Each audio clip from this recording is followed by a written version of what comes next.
आपको सबको नमस्कार। कैसे हैं आप सब लोग?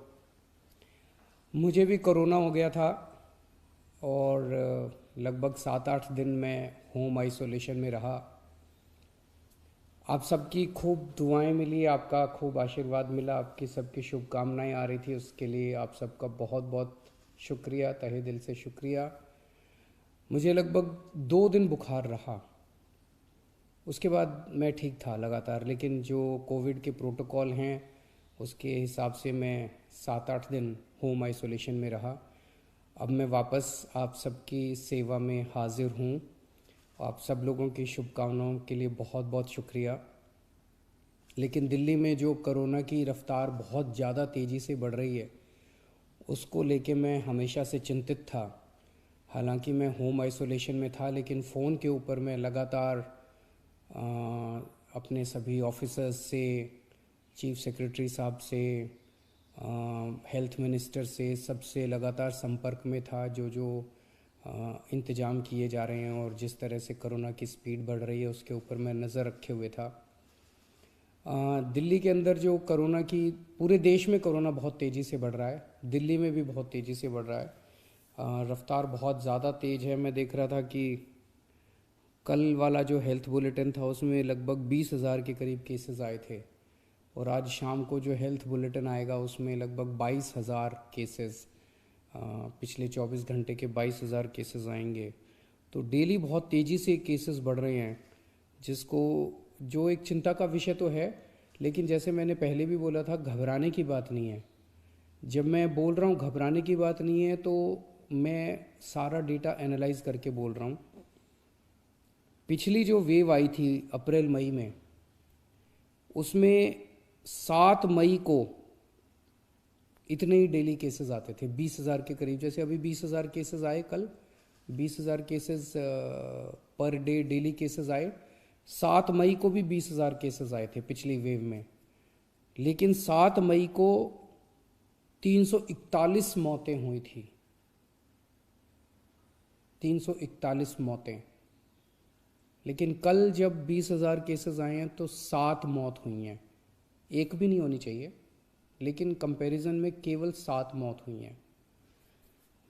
7 मई को जब 20,000 केसेस आए थे तो लगभग 20,000 बेड्स दिल्ली में भरे हुए थे, लेकिन कल जब 20,000 केसेस आए हैं तो लगभग 1,500 बेड केवल दिल्ली में भरे हुए हैं।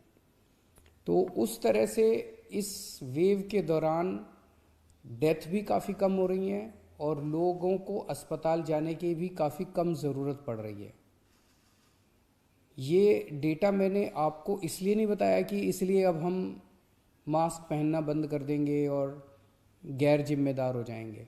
ये डेटा मैंने आपको इसलिए बताया कि पैनिक करने की कोई ज़रूरत नहीं है, घबराने की कोई ज़रूरत नहीं है, डरने की कोई ज़रूरत नहीं है, लेकिन जिम्मेदारी के साथ काम लेने की ज़रूरत है। जो मैं बार बार बोल रहा हूँ कि मास्क पहनना सबसे ज़रूरी है।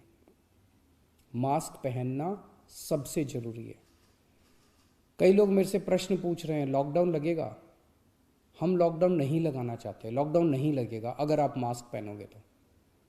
मास्क पहन के घर से बाहर निकलो, मास्क पहन के चारों तरफ घूमो। अगर ज़रूरत ना पड़े तो घर से बाहर ना ही निकलो, अभी थोड़े दिन, कोई ज़रूरी नहीं है, लेकिन मास्क पहनना बहुत ज़रूरी है। सोशल डिस्टेंसिंग बहुत ज़रूरी है। हम लॉकडाउन नहीं लगाना चाहते, फ़िलहाल लॉकडाउन लगाने की कोई हमारी मंशा नहीं है। और हम चाहते हैं कि जल्दी से जल्दी ये वेव ख़त्म हो, और कोशिश हमारी है कि कम से कम रिस्ट्रिक्शंस हम लोग लगाएं, ताकि लोगों के रोज़ी रोटी चलती रहे, लोगों के रोज़गार चलते रहें। एलजी साहब और मैं दोनों मिलके पूरी सिचुएशन को लगातार हम लोग नज़र रखे हुए हैं। कल हमारी डीडीएमए की दोबारा मीटिंग है, उस मीटिंग में एक्सपर्ट्स के साथ फिर से हम रिव्यू करेंगे सिचुएशन को कि क्या और करने की ज़रूरत है, नहीं है। केंद्र सरकार से लगातार हम लोग संपर्क में हैं, केंद्र सरकार से भी हमें पूरा सहयोग मिल रहा है। तो सब लोग मिलके, मैं, एलजी साहब, हमारे सारे ऑफिसर्स, केंद्र सरकार, सब लोग मिलके सिचुएशन के ऊपर नज़र रखे हुए हैं और सिचुएशन को कंट्रोल किए हुए हैं।